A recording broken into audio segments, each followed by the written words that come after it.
அனைவருக்கும் வணக்கம்.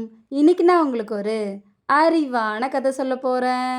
ஒரு கழுதை நிறைய மூட்டைகளை சுமந்துக்கிட்டு நடந்து போச்சாம்.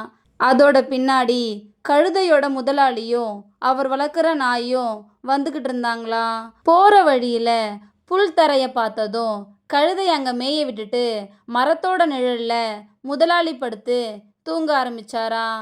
கழுதை அங்கிருந்த புற்களை நல்லா சாப்பிட ஆரம்பிச்சுதான். ஆனா நாய்க்கு சாப்பிட எதுவுமே இல்லையா. நாய்க்கு ரொம்ப பசியா இருந்துச்சாம். பொறுத்து பொறுத்து பார்த்த நாய் கடைசியா கழுதுகிட்ட, நண்பா, என்னால பசி தாங்க முடியல, முதலாளியோ நல்லா தூங்குறாரு, நீ கீழே குனிஞ்சினா உன் மூட்டையில இருக்க உணவுல கொஞ்சத்தை நான் எடுத்துக்கிறேன் அப்படின்னு கெஞ்சிச்சான்.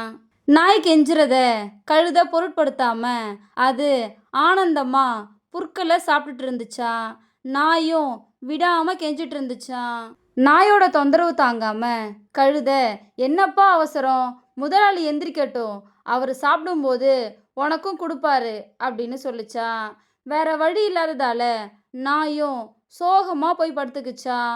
அப்போ ஒரு ஓநாய் மேய்ஞ்சிட்டு இருந்த கழுதையை பார்த்துட்டு அது மேலே பாய வந்துச்சான்.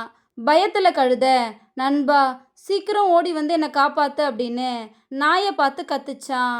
ஆனா நாய் படுத்திருந்த இடத்த விட்டு எந்திரிக்காம, ஏன் அவசரப்படுற, கொஞ்சம் பொறுமையா இரு, முதலாளி எந்திரிக்கட்டும், அவர் கண்டிப்பா உனக்கு உதவி செய்வாரு அப்படின்னு சொல்லிச்சான். அப்போதான் கழுதைக்கு நாயோட கஷ்டம் புரிஞ்சுதான். நாய்க்கு உதவி செய்யாததை நினச்சி ரொம்ப வருத்தப்பட்டுச்சான். இதோட இந்த கதை முடிஞ்சிருச்சு. நம்ம மற்றவங்களுக்கு உதவி செஞ்சாதான் மற்றவங்க நமக்கு உதவி செய்வாங்க. அதை தான் இந்த கதை நமக்கு சொல்லுது. ஒரு காட்டில் பல மிருகங்கள் வாழ்ந்து வந்துச்சுங்களாம்.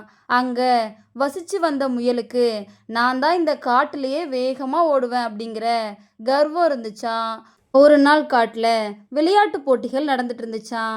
அப்போ முயல் மெதுவாக நகரக்கூடிய ஆமைக்கிட்ட போய், ஏளனமா, நீ என் கூட ஓட்டப்பந்தயத்துக்கு வரியா அப்படின்னு கூப்பிட்டுச்சான்.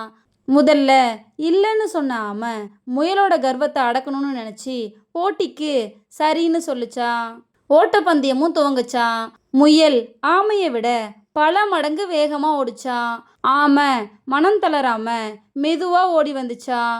முக்கால்வாசி தூரம் வேகமாக ஓடி வந்த முயல் வழியில ஒரு அற்புதமான வயல்வெளியை பார்த்துச்சான்.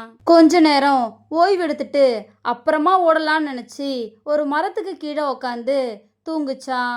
ரொம்ப நேரத்துக்கு அப்புறம் நம்பிக்கை இல்லாம அந்த வழியா வந்துக்கிட்டு இருந்த ஆமை முயல் தூங்குறத பார்த்து ரொம்ப சந்தோஷமா ஆச்சான். ஆமை மெது மெதுவா நடந்து முயல் தூங்கிக்கிட்டு இருந்த இடத்த கடந்து முடிவு கோட்டை நெருங்குச்சான். அந்த நேரம் பார்த்து தூக்கத்திலிருந்து எழுந்த முயல் ஆமை ஜெயிக்க போறத பார்த்துட்டு வேகமா ஓடி வந்துச்சான். அதுக்குள்ள ஆமை போட்டியில வெற்றி அடைஞ்சிச்சான். ஆமையை பார்த்து முயல் தலை குனிஞ்சு நின்னுச்சான். இதோட இந்த கதை முடிஞ்சிருச்சு.